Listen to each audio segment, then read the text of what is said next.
Welcome back, everyone, to another reaction video. Well, with my upcoming trip to Jordan, just about a week away, I've reached out to our patrons and asked them for some suggestions for videos they'd like to see me do reactions to, as I'm filming a bunch of reaction videos for while I'm gone.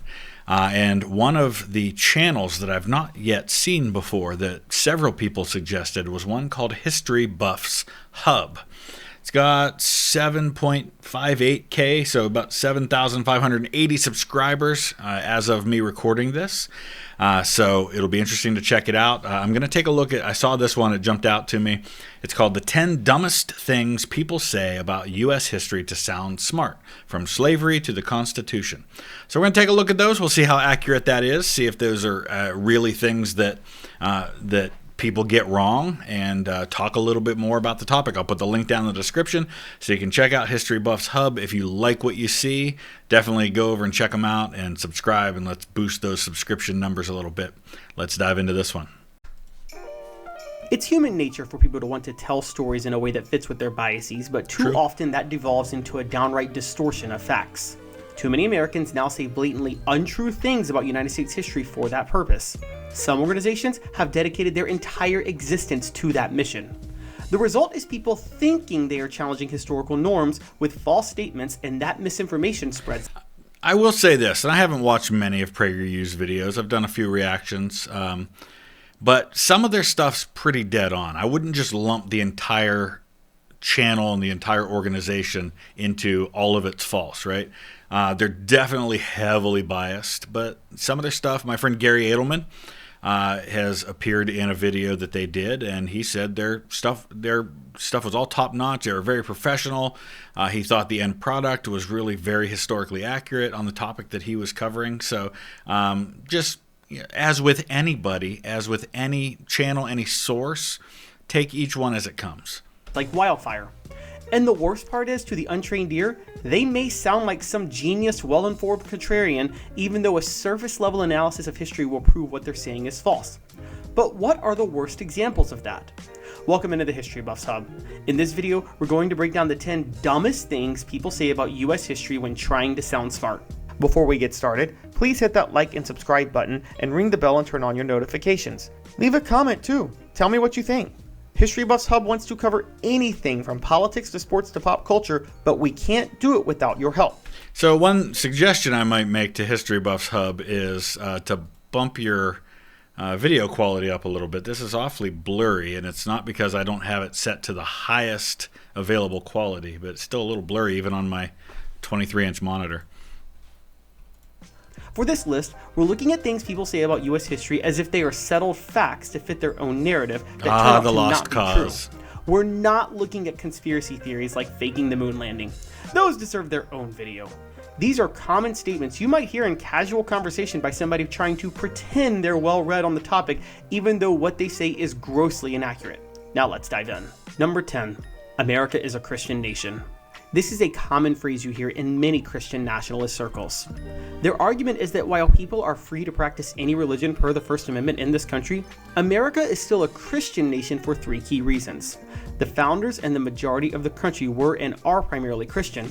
The values emphasized in things like the Declaration of Independence and Constitution come from a Christian foundation, and separation of church and state is not in the Constitution and wasn't the idea of the First Amendment, since several of the colonies had official state religions at the time the Constitution was ratified. All right, so I'll stop right there and say that while I agree with him that we should not describe the United States as a Christian nation, we are intentionally a nation that allows for people to, practice whatever religion or no religion that they so choose. But the three things he just said that people base that idea on are all true. The majority of the founders were absolutely Christian. Some of them were definitely deist. So they weren't all Christian. The majority of the country at the time of the founding was absolutely Christian. The nation is heavily founded on Jewish and what we call Judeo-Christian principles. That is absolutely true. And if you look at the founders' writings, even the ones who weren't explicitly Christian, someone like Thomas Jefferson, who was clearly a deist, although he described himself as a Christian, even he would have said that it was based on those things. So that's absolutely true. And it is absolutely factual that separation of church and state, the way a lot of people describe it, is not in the Constitution or in the Bill of Rights. Anyway, let's see what else he says. But all three of those arguments have flaws. As far as the founders and the majority of the country being primarily Christian, well, the founders' Christian beliefs are heavily disputed. Some of them. The vast majority definitely Christians. Although they were certainly... I don't think that's really even to somebody who's not a Christian. I don't think that most non-Christians dispute that. The vast majority of our founders, it's just a fact. We're Christians. Deist, at least publicly believing in a higher power. Whether or not they were Christian is a different story and depends on the founder. Right. Thomas Jefferson literally removed text from the Bible to create his own Bible, openly rejecting the supernatural elements of Scripture. Right, so if you read Jefferson's writings, he would say that he is a Christian, but his definition of being a Christian was somebody who adhered to the philosophies of Jesus, who took the things that Jesus preached about and applied them to his life. And so he described himself as a disciple of Christ, but he wouldn't have viewed Jesus as the Son of God who died and rose again for the sins of mankind, and that you need to have him as your Lord and Savior in the sense that most Christians understand it today. He would have rejected those things. Benjamin Franklin openly questioned Jesus' divinity. Also, what does it matter what they were or what the majority of the country is? On one hand, I agree with that, but pointing out two examples among the 60, 70, 80 people that we could probably lump in as founding fathers and saying, that proves that most of them weren't Christians, that doesn't fly. I agree with his initial premise that America is not, by definition, a Christian nation. But the reasons he's using, I don't know. America is primarily white, as were the founders. Does that make it a white nation? That's if fair. It's about the majority, well, nearly half of all Americans, a plurality by a large margin, are Protestants, so why stop at Christian? Why not say it's a Protestant nation? See the problem? When it comes to the values they emphasized, most of them were built on existing philosophies not developed by Christians. Although it is true the ideas like John Locke's natural rights and consent of the governed, or Montesquieu's separation of powers, were influenced heavily by their religious beliefs, and it is true that those two inspired our system of government, Locke and Montesquieu weren't the first ones to espouse those ideas. I agree. But again, many of the other ideas were. But again, I'm beating a dead horse here. I agree with him that America is not a Christian nation. Separation of powers is rooted in Greek and Roman philosophy before Christianity even existed. And Cicero was promoting natural rights of man as a Roman statesman. Finally, although it is true there were several state religions when the Constitution was ratified, it was accepted that the First Amendment explicitly meant the federal government could not have an official religion. Exactly, but that's where it stops, right? Congress shall make no law respecting the establishment of a religion or prohibiting the free practice thereof. This was very much meant to keep the government from being like England, who had an official state church, because many of the people who came to the colonies were escaping the fact that they had to belong to the Church of England in England and pay tithes to the Church of England.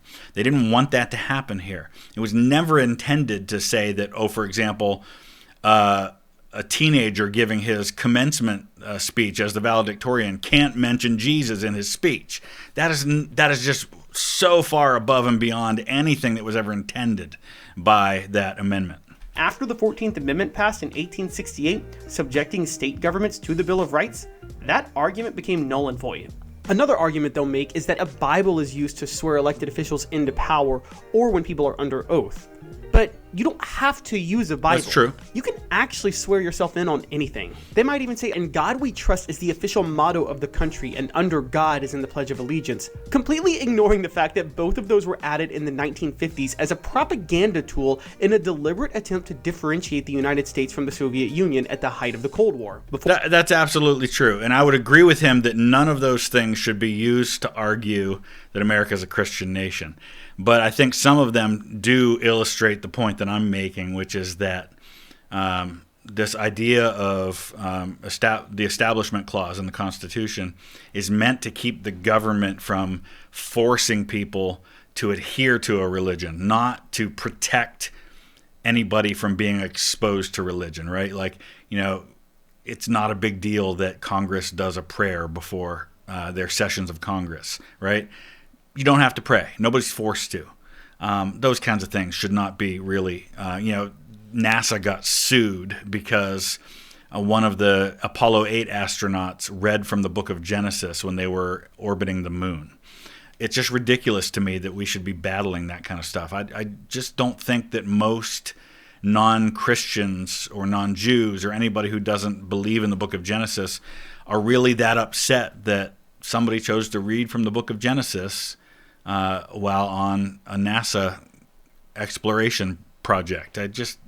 That's not what the Constitution was protecting us from. Before then, neither was a thing. In God We Trust wasn't even on currency before then. But That's a misunderstanding of the Cold War is common and leads to our next statement. Number 9, the US was the primary aggressor in the Cold War. Nah. Look, I'm never going to defend US foreign policy during the Cold War. It was imperialist, and when it didn't result in the direct overthrow of democratic governments in Iran, the Congo, and Guatemala, it just caused chaos in places like Cuba and Vietnam. And I'll even say the motives were impure, much more about protecting US business interests than stopping the spread of communism, which was just a hollow pretext. I don't know if I'd go that far to say it was a hollow pretext to protect business interests. Was that an element of it? Sure. But I do believe there was a genuine desire in people in government, people like Eisenhower or Truman, for example, to stop the spread of communism, as they saw communism as being an inherently bad thing for the world. But all of this led to many revisionist historians in the 1960s to start claiming the US was the primary aggressor in the Cold War, including people worthy of respect like Gabriel Kalko, who said the US is fully responsible for starting the Cold War. To look at the US and the Soviet Union's actions starting in the 1950s, though, completely lacks context and ignores what Joseph Stalin was doing before he died. Don't forget how both countries moved dating back to the start of World War II. Right. Under Stalin, the Soviets had annexed eastern Poland, the Baltic states, and parts of Romania as part of a non-aggression pact with Nazi Germany. It is absolutely true. The Cold War goes back. I mean, to understand the Cold War, you have to understand pretty much everything that happens on the Allied side during World War II. Every decision that was made, right down to things like the invasion of Normandy, had the post-war world in mind and how it was going to be divvied up with the Soviets. So that was always a motivational factor in all of this. All against the wishes of those countries. They then established satellite states in Poland, East Germany, Czechoslovakia, Hungary, Romania, Bulgaria, and Albania immediately after the war. Yes, they were the primary reason the Allies won the war against the Axis powers, but that was only after Germany invaded them. The US meanwhile implemented the Marshall Plan to rebuild Europe, and the USSR forbade the countries in which it had satellite states from accepting any help. The Soviets also kept troops in Iran past an agreed withdrawal date and annexed part of territorial Japan after the war.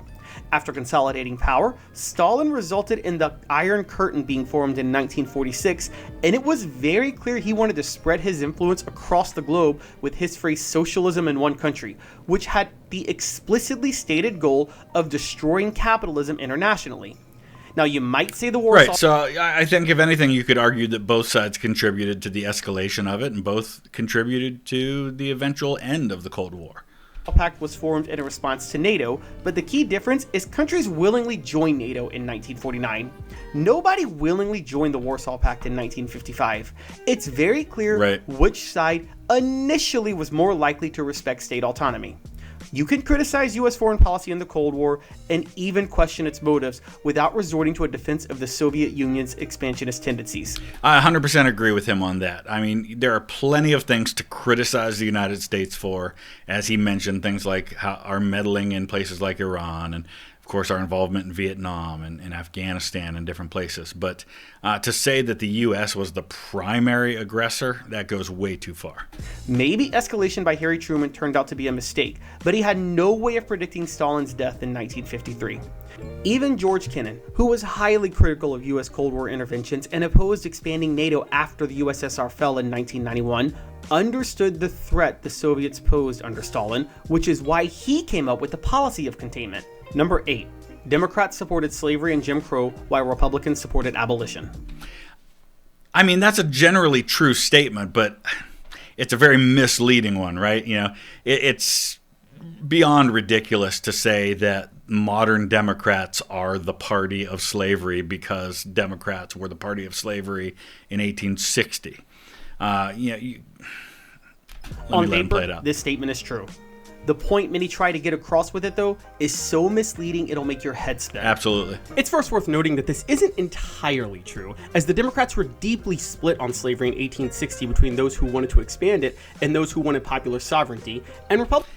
That doesn't mean they were split on the nature of slavery, not its existence. The Democrats, as a party by 1860, the people who were still Democrats were overwhelmingly on the side of, yes, slavery should remain legal. It should just be, even the ones who were up for popular sovereignty, like Stephen Douglas, were of the mindset that, yes, it should be legal, just let each territory as it becomes a state decide whether they want it, not we should make it illegal. Republicans wouldn't have called themselves abolitionists during that time, but we can let that slide to get to the gist of the point, which is mostly accurate. This is in response to the modern-day Democratic Party having a much more multiracial coalition than the Republican Party, and the narrative perpetrated that Republicans may be more hostile to minorities. You can debate the merits of that or whether or not it's fair to say, but if you do so by resorting to this fact, you lose your argument. He's right. Some even take this as far back as Andrew Jackson in the 1830s, the first Democratic president, to paint the Democrats as the party of Native American genocide. The Democratic Party has been the scourge of the Indians, not Columbus, Again, he's not wrong, but if you're using it to imply that the Democrats in 2026 are those people, that's just not right. Cabral, not Cabot, but the Democratic Party, beginning with its founder, Andrew Jackson. For starters, parties change all the time. They do. So you should never brand a party based on something it stood for 150, 170, or 200 years ago. Or even 50 years ago, as we've talked often about the party systems. Secondly, it ignores far too many facts. Although the GOP was the original party of abolition and is the party of Lincoln, that blatantly ignores the lily-white Republican movement in the first half of the 1900s, which focused on winning back white Southerners and ignoring the needs of black voters since they weren't significant enough of a bloc. Herbert Hoover was part of this movement, and it's how he won 5 states of the old Confederacy in 1928: Tennessee, Florida, Texas, North Carolina, and Virginia. Although the South did remain solidly Democratic for 100 years after Lincoln. Let's see. Okay, so that's Louisiana. I guess the color's 4 to 5, yeah. It also ignores third-party movements of Strom Thurmond in 1948, Harry Byrd in 1960, and George Wallace in 1968, all of whom won Mississippi and Alabama due to a backlash against the National Democratic Party's evolving pro-civil rights platform. True. Then, of course, there's the election of 1964. To this day, you hear about how more Republicans than Democrats supported the Civil Rights Act of 1964, but it was signed into law by Lyndon B. Johnson, a Democrat. True. And later that year, the Republicans nominated Barry Goldwater, who voted against the Civil Rights Act, to be their standard bearer. Now, let's be, again, fair. To say that sounds awful, right? Oh my gosh, he voted against the Civil Rights Act. But understand that it wasn't because Barry Goldwater, I'm not a fan of Barry Goldwater, it wasn't because Barry Goldwater was some horrible racist who didn't want equal rights. It was a constitutional issue for him that he saw it as an unconstitutional bill, that he felt there were other ways to do it. Now, I'm not opposed to the Civil Rights Act of 1964. I just think we need to be clear about why he opposed it. Goldwater then lost in a landslide election, but still became the first Republican ever to win Louisiana, Mississippi, Alabama, Georgia, and South Carolina. Now, why do you...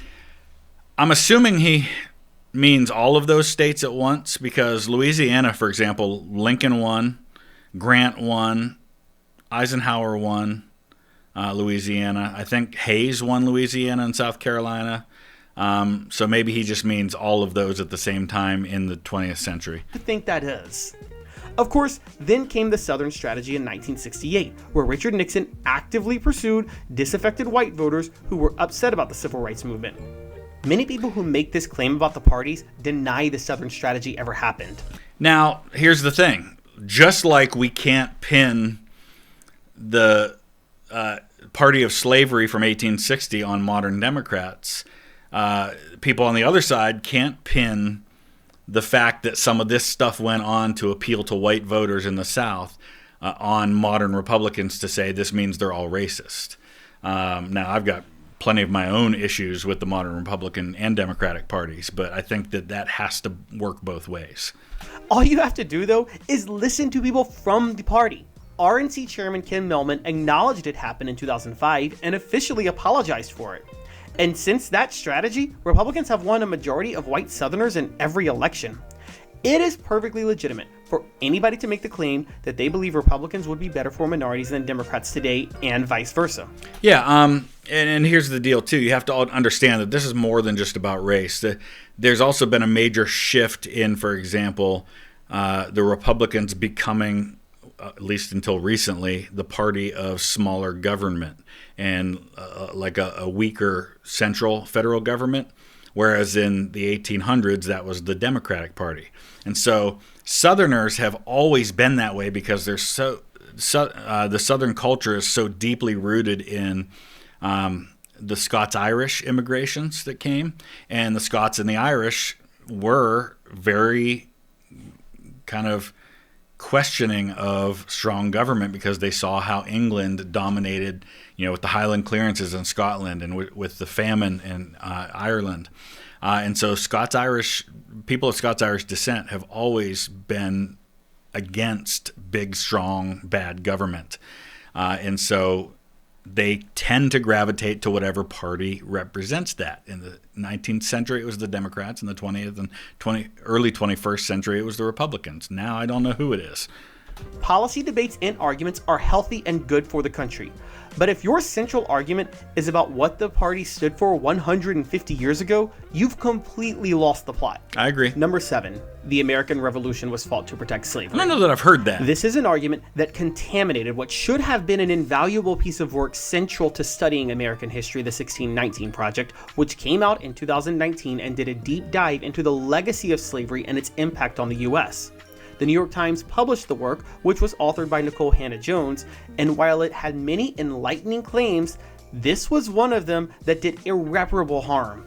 Jones wrote in an essay, and this is the problem when you come up with something that maybe, and I don't know enough about the 1619 Project to say this, but if you have something that's, say, 80% really good, but the other 20% is so horribly, awfully bad history, it taints the rest of it, and people will latch on to that 20% to discredit the whole thing, as they should, really. About the project that, quote, one of the primary reasons some of the colonists decided to declare their independence from Britain was because they wanted to protect the institution of slavery. No, but in 1776, the British, they didn't outlaw slavery in the British Empire for another 60 years after this.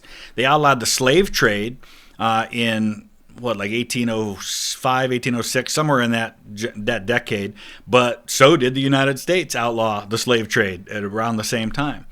Slavery itself wasn't outlawed until the 1830s in the British Empire. By 1776, Britain had grown deeply conflicted over its role in the barbaric institution that had reshaped the Western Hemisphere. In London, there were growing calls to abolish the slave trade. Sorry, but this phrase is a major exaggeration of slavery. Yeah, there were calls for that, but it's not until you have William Wilberforce, for example. If you've ever seen the movie Amazing Grace, this covers that topic. He's very much one of the ones who is motivated to do this. And when he initially brings it up under William Pitt's government, it's heavily opposed. It takes him decades to slowly turn people toward abolishing slavery. Slavery's role in the war, and it's far too fair to Great Britain. Since this claim became public, it has become a widespread belief among many people who think they are exposing America's racist past when they make such a statement. But you don't have to make up facts to expose America's racist past. Saying the colonists fought the American Revolution to protect slavery is so absurd on its face because although slavery was effectively freed in England and Wales with the Somerset case in 1772, 4 years before the Declaration of Independence, it was well protected throughout the rest of the British colonies, particularly in the Caribbean. The British didn't abolish slavery until 1834, over 50 years after the Revolution, and that was only after a series of slave revolts in their colonies. Yep. To imply staying with Great Britain was a threat to the institution of slavery lets the British off the hook way too much. Central to this claim is Lord Dunmore's proclamation promising freedom to enslaved people who chose to fight for the British in the American Revolution. But the colonies ended up doing the same thing, and after the war, neither side really kept their promise, including Britain, which worked with the Patriots to sell many of those soldiers back into slavery. More important, the most supportive It was one of the things that was negotiated in, for example, the British withdrawal from New York City in 1783 after the treaty had been signed, was that those folks who maybe had been given freedom by the British were going to be sent back into slavery.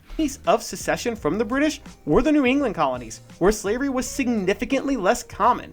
And after the war, Pennsylvania, Massachusetts, Connecticut, and Rhode Island all passed laws in the 1780s to gradually abolish slavery. That's a great point that doesn't get talked about enough, is that at the time of the Revolution, slavery was still legal in most of the northern states, and it's only after the Revolution that that starts to change. So although slavery is embedded in American history and can't be ignored, there is no way to support the notion that it was a primary reason for the American Revolution. Number 6. Saying this isn't what the founders envisioned in response to any random policy by the government. You hear this one regularly from both sides of the political aisle. When something is done that they don't like, they'll always come out and say this isn't what the founding fathers would have wanted, as if the founders were a monolith. The first question you should ask when someone says that is, which founder are they referring to? 56 people signed the Declaration of Independence, 55 attended the Constitutional Convention with 39 signing the Constitution, hundreds served in the First and Second Continental Congress, and many others like Patrick Henry and George Mason were crucial in revolutionary efforts. With this many people came an array of views across a wide political spectrum, including support for many things we would deem taboo today. Yeah, and that's absolutely true, and we need look no further than Thomas Jefferson and Alexander Hamilton as a part of George Washington's cabinet, who had vastly differing views on the role of government, to the point where it created our two-party system. So it's absolutely true that, in fact, we see him there. There's Hamilton kind of staring at Benjamin Franklin in that scene right there. Yeah, I mean, so the founders had all manner of opinions on things. Founders didn't even want any sort of democratically elected government. They may have just joined the revolution because they wanted to break from the British. Every part of our system of government, specifically the Constitution, was a series of compromises. Nobody got what they fully wanted. That's true. There was not a bill or executive order or court ruling that has been passed in American history that wouldn't likely have had the support and opposition of at least one founding father each. To speak about such a large group of people who had wildly different views with such unanimity based on what they all would have supported 250 years later is insane. Number 5. I agree. Hate everything he just said there, couldn't agree more with that. speech is not free speech. A blatant misunderstanding of the First Amendment in general is a problem in this country. Here we have a phrase unfortunately uttered by high-ranking government officials all the time. There's no guarantee to free speech on misinformation or hate speech, and especially around our democracy. The short response? Yes, there is. In fact, the First Amendment is designed specifically to protect hate speech Right. above all else. I say this all the time. If your idea is of free speech is only speech that you agree with, then you don't support free speech. I have to be willing to defend your right to say things that I personally find absolutely disgusting. Now, free speech does not protect you from the consequences of your speech. I can be free to say horrible things, but you all are then free to say, you know what, did you hear what that guy on Vlogging Through History said? Don't watch him anymore, you know? And then there could be consequences for me having said that. And that's perfectly reasonable. It also is meant to protect from government, criminalizing speech. It doesn't mean that your boss has to put up with it, right? So if you say things that reflect negatively on the place that you work and your boss fires you for it, tough luck, man. You are not protected from the consequences of your speech. Consider for a second if the Supreme Court allowed an exception to hate speech. Who would then determine what is hate speech? Right. The government? Is that really what you want? Any president could just deem criticism of him or his party hate speech. And maybe Which has been done. See John Adams' administration and the Alien and Sedition Acts. Congress would go along with it. You don't have to like speech. You can't even find it repulsive. But if free speech doesn't protect speech that some may find repulsive, there's no point for free speech to exist. You're allowed. Now, my speech can also, if it can be directly proven in a court of law after having been given due process, that I, for example, told someone to go do some criminal act and they did it because I told them to do it, that doesn't let me off the hook. Well, free speech, I can say what I want. Again, responsible for my words. You use racial slurs, and you're allowed to burn the American flag as a form of protest. I agree. Now, how people and private entities respond to that is their right, but the government has no right to stop anybody from doing those things. Right. Number 4, the U.S. is not a democracy. It's a republic. I've done that one myself, but what is a republic but a form of democracy? If you follow American politics long enough, you'll run into somebody who says this. What's funny is whenever they say it, they genuinely think they're introducing you to federalism and the separation of powers. In truth, they're proving they have no idea what those terms mean. Democracy and republic aren't at odds with each other. A democracy is simply defined as a government where the people are the ultimate authority. Merriam-Webster literally says it's a government by the people. A republic is a form of government in which leaders and representatives elected by the people govern according to law. Right. The U.S. is a representative democracy and a constitutional federal republic, where power ultimately lies with the people who elect their representatives, and those representatives governed within the constraints of the Constitution. Which is a form of democracy, right? So I guess if you wanted to look at it another way, you could say, well, if you are playing Civilization on your PC and someone says, oh, I see that you are playing on your PC. And you say, no, I'm not playing on my PC. I'm playing Civilization. Well, yeah, but you're playing Civilization on your PC. So that one's not wrong just because the other is more specific. Saying, no, we're not a democracy, we're a republic. A republic is just one particular kind of democracy. We're not a direct democracy in that we don't do everything by, mandate of the people. We elect people to represent us to do that. When people say the U.S. isn't a democracy, what they really mean is that the federal government is not a direct democracy, right, where voters just vote on the policies they want, similar to state ballot initiatives. They also mean that the federal government is not dictated by a simple majority. But neither of those things is a prerequisite for any type of democracy, broadly speaking. To say it's a republic, not a democracy, is a fundamental misunderstanding of what those words mean. I agree. Number 3, the Irish were treated worse than any ethnic group in the U.S.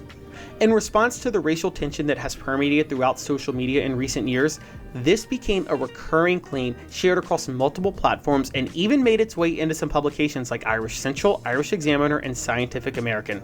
This argument comes in many forms, but its central claim is that the Irish were slaves just like people from Africa and in many ways were treated worse in the United States. It wasn't true. In fact, this myth was widely debunked by several Irish scholars in a 2016 Medium post asking publications to stop mentioning it. Yeah. This narrative comes from a misrepresentation of indentured servitude, which likewise, it is an accurate statement to say that at one time or another, pretty much every ethnic group to some degree has had people who have been enslaved, right? The Roman Empire notoriously had millions of slaves. But even then, while slavery is slavery, African-American chattel slavery in the United States is one of the worst forms of slavery that has ever existed in our history. And there's no denying that. And it doesn't make a lot of sense to me to try and downplay what was done for hundreds of years in this country because, other people have been enslaved at different times too. Is how many poor Europeans migrated to North America and the Caribbean in the early colonial period. In this setup, a migrant would give 4 to 7 years of free labor in exchange for food, property, and their own freedom in the Americas once that period was completed. And that wasn't uniquely Irish. One of my ancestors who was on the Mayflower was an indentured servant to the Winslow family. Now, it is true that indentured servitude could often be more harsh than slavery because indentured servants would eventually be free, so they weren't as valuable of a commodity. But they still had the opportunity to be free. More importantly, they actively chose indentured servitude en route to that freedom. Slaves from Africa didn't opt into slavery, Right. and they had no option to be free. What's worse is that when making this claim, photos of Irish laborers during the Gilded Age and the Progressive Era are shown, in which slavery was clearly already outlawed in the US. Again, these were families of immigrants from Ireland who willingly came to America and took those jobs. It wasn't forced on them. That era coincides with a time period of virulent racism among different European ethnicities in the United States, to be fair. Right, and let's acknowledge that. While the claim that trying to compare Irish immigrants to African Americans who were enslaved is ridiculous, that does not mean that Irish immigrants weren't treated terribly and that many other groups of people were treated terribly, because they absolutely were. Madison Grant most notably published The Passing of the Great Race in the early 20th century, where he argued the Irish were inferior to other Western Europeans, which helped fuel this narrative. That's wrong. It's tragic, and the working conditions of many Irish immigrants are to be condemned.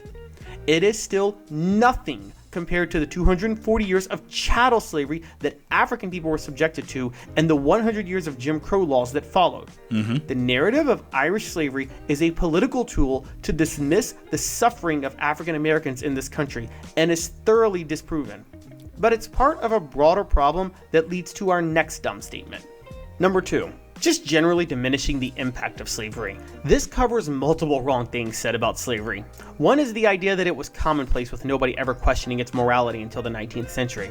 Another is to minimize its race-based impact in the United States. One of the most common defenses is that nobody considered it morally wrong when America was founded. Everybody who could afford one had a slave. But just a reading of James Madison's Federalist Papers and statements by several of the founding fathers made it very So I just want to point out something interesting at the top here, where you see it says, for Mrs. Church from her sister Elizabeth Hamilton. This is clearly a copy of the Federalist Papers that was given to Angelica Schuyler Church by her sister Elizabeth, who gets referred to as Eliza in the Hamilton musical, but actually was more often than not known as Betsy. So that's kind of cool. But yeah, Here they knew slavery was immoral. Madison, Thomas Jefferson, George Washington, and several other notable founding fathers all commented on the evils of slavery even while they owned slaves. Right. And we know that several compromises were made on the issue just so the Constitution could be ratified with the hope that slavery would eventually die a natural death. That's absolutely true. That doesn't mean that there weren't plenty of people, millions of people, in the United States in the 19th century who did view slavery as perfectly acceptable, even biblical, and consistent with being a Christian. At the time of the convention, 5 states had already passed laws that would facilitate gradual abolition of the practice. So the idea that it wasn't considered wrong is just factually not true. Then there's the argument that the institution is as old as civilization itself. Aristotle simply considered it natural. The slave master model was just how the world operated in the great philosopher's day. That doesn't mean it's okay. That doesn't mean we should say, well, no big deal because most people had slaves. So, whatever. What's so wrong about this statement is the fact that while slavery may be as old as civilization itself, it has come in many forms. And the form of chattel slavery practiced in the transatlantic slave trade was a uniquely cruel form of slavery. Yes. Kidnapping people from other places, stuffing them in ships below deck, and transporting them across the ocean was not a universal practice throughout world history. So yeah, even by slavery standards, America is guilty of one of the worst forms. Agreed. But what's even more ridiculous is how commonplace it is to now diminish the racial impact of slavery, which includes the arguments that there were some black slave owners, other Africans were the ones who sold people to the Europeans into slavery, and that very few white people actually own slaves. Only less than 2% of white Americans own slaves. Let's let him play. None of these diminish the point that slavery was... But again, less than 2% of white Americans own slaves, but something like probably a third of white Americans in the South came from families that owned slaves. So yeah, if you were a 10-year-old white kid in North Carolina in 1860, you didn't own any slaves. There's a good chance your father or your uncle or your next door neighbor did, though. And so everybody was connected to it. None of those things diminish it. I've never understood the argument that, it somehow should be viewed through the lens that, well, those people that ended up in slavery in the New World were sold into slavery by other Africans. Okay, great, but who bought them? And who brought them to the New World? And who owned them when they got there? By and large, race-based in this country, and there's no way around it. To address each of them, the peak number of black slave owners mentioned was just over 3,700, which comes from the 1924 Research Department of the Association for the Study of Negro Life and History and cites the 1830 census. None of that makes it okay that it was happening. It doesn't matter who owned them. It doesn't matter who sold them. The fact is it existed, and it was wrong, and many people viewed it as wrong. And we fought a civil war that one of the results of that war was that we said we are never again going to allow this to be legal. And then we dealt with another 100 years plus of segregation and of laws where people were continued to be oppressed even though they had been freed. That's barely 0.1%. Meanwhile, in the South, 1 in 4 white families owned slaves, so while it may have been 2% nationally, it was 25% versus 0.1% in the places where white and black people lived. More importantly, 0% of white people were enslaved, and on the eve of the Civil War, 89% of black people, or 3.9 of 4.4 million, were enslaved. And that doesn't even count the number of white-owned businesses and institutions and communities that directly profited from slavery, even if those white people didn't own slaves. Manufacturing businesses in northern cities like New York and Boston, all white-owned, profited immensely from slavery.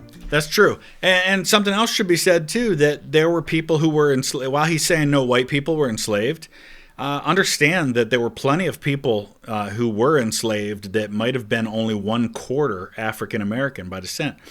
Thomas Jefferson's famous slave Sally Hemings, right? She was more white than black, but she was still enslaved. So it's grossly misleading and frankly stupid to dismiss the racial impact of slavery by saying that less than 2% of white people owned slaves. Far more profited from it in some way, and from the reverse, the vast majority of black people were slaves, while no white people were slaves. And there were plenty of white people in the North who, even though they opposed slavery, didn't want black people to be equal with whites. They did not view them as being the same. They did view them as inferior, and a lot of them were worried about if you free 4 million enslaved people, they're going to take our jobs, that kind of stuff. If you don't believe slavery was race-based, then you just didn't read what pro-slavery forces were saying in the 19th century. One quick look at Supreme Court Chief Justice Roger Taney's majority opinion in the 1857 Dred Scott decision will tell you everything you need to know about just how race-based slavery was. So stop pretending it wasn't. But inability to read primary sources is very common in America, and it's what leads to our final inaccurate statement. And the number one dumbest thing people say about US history when trying to sound smart? The Civil War wasn't about slavery. Fake Southern intellectuals will really think they blew a Northerner's mind when they say this. They'll look you dead in the eye and say the Civil War wasn't about slavery, it was about states' rights. First off, states' rights to what? That theory is dismantled right on its face. But the fact of the matter is, this is just wrong in every way. And all you have to do is read every state's Declaration of Secession when the Confederacy was formed to figure it out. We've covered this topic in detail. I'm not going to dive into it all again. You can see some of my other videos where we talked about this topic. But the bottom line is there is a difference between why a government goes to war versus why an individual soldier goes to war. So did Confederate soldiers enlist because they viewed it as a war to defend their home and to have independence for the right of self-determination? Absolutely. Did the Confederate states secede from the Union specifically because of the issue of slavery? Absolutely. Did the Union go to war to preserve the Union initially and not to eliminate slavery? Absolutely. Did Union soldiers enlist because they were fighting for the Union? Yes. Did the war eventually, even for the North, become about abolishing slavery? Also yes. You take slavery off the table in 1860, there is no secession, there is no Civil War. And that's why you can say that it's about slavery, because if slavery didn't exist in the United States, the Civil War doesn't happen. Let's just quote the first reason given for secession by some of those declarations. South Carolina, an increasing hostility on the part of non-slave-holding states to the institution of slavery. Mississippi, our position is thoroughly identified with the institution of slavery, the greatest material interest of the world. Georgia, we have had numerous and serious causes of complaint against our non-slave-holding Confederate states with reference to the subject of African slavery. Guys, I think this war was about slavery. Just to address some of the arguments made to the opposite cause, many cite Jefferson Davis's inaugural address where he highlighted states' rights and never mentioned slavery. But that address was about the new Confederate States of America and the states' rights within that union, not specifically why each individual state seceded. And the eventual Confederate Vice President, Alexander H. Stephens, explicitly said slavery was the cornerstone of the new government. You will also commonly hear the phrase, Abraham Lincoln didn't initially want to free the slaves. While he explicitly stated he wasn't going to abolish slavery, he was going to ban slavery in new territories, or at least... And listen, Abraham Lincoln definitely wanted slavery to be abolished. He just did not think that in 1860, when he was running for president, that the nation was in a place where that could happen, that the politics of the time would allow for that to happen. So the Republican Party's platform was on not expanding to new territories. But the Southerners understood that for slavery to continue to exist in the United States, it had to keep expanding to new territories. That's why every time you added a new free state, you had to add a new slave state to keep that balance of power. Slavery was destined to die if it was not allowed to continue to expand to new territories, and they understood that. Fight to do so. And that alone was enough for the Southern states to secede. So in reality, the statement about Lincoln makes the Southerners look even more gung-ho pro-slavery. They were trying to expand it to make sure it survived, which again makes the war about slavery. And of course, there's the argument of the border states, the slave states that sided with the Union. But just because slavery was the central reason for secession doesn't mean every slave state felt secession was worth it. And Kentucky, Missouri, Maryland, and Delaware weren't monolithic. There was plenty of Confederate support in those states. In fact, states like Kentucky had a Confederate shadow government. Just as there was Union support in Confederate areas like East Tennessee and Western Virginia, the latter of which broke off and became West Virginia. And want to know a secret? The Union support in Confederate states was in areas where slavery was less economical, like the Appalachian Mountains. And the Confederate support in... northern Alabama, eastern Tennessee. Even though they were part of the Confederacy, they were very pro-Union areas of the Confederacy. Border states was where slavery was more common. Gee, imagine that. Yep. Finally, even the states' rights argument makes no sense. If the Confederacy truly cared about states' rights, why was one of their grievances listed for secession about northern states not sufficiently doing their part to uphold federal law with the Fugitive Slave Act? Why did representatives from those states push for tougher enforcement of the Fugitive Slave Act and the Compromise of 1850? Excellent point. They repeatedly wanted to infringe on the states' rights of northern states in order to get those northern states to help them catch their fugitive slaves. That is blatantly a violation of states' rights. It required free states that outlawed slavery to still recognize slaves as property when they and their owners were visiting those territories, and it required individuals and governments in free states to return escaped slaves whenever given the opportunity. That doesn't sound like states' rights. In truth, the slave states had spent years trying to force their way of life on everybody else, and when northern states finally revolted with the election of Lincoln, the southern states all wanted to take their ball and go home.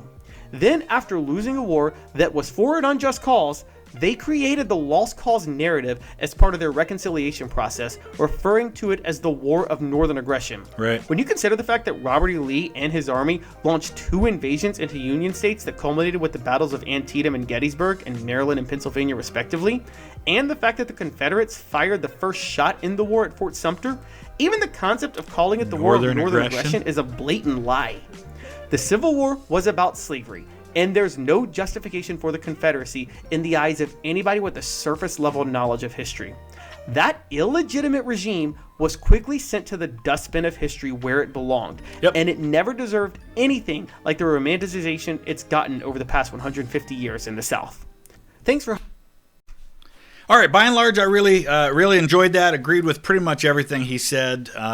And I think he did a really good job, well-researched, well put together. There's some things he can do to improve. But you know what? If I look back on my early videos when my channel first started, man, I cringe, and I'm like, oh, you know, I've come a long way, I feel like, in terms of quality and things like that, and I'm sure he will too.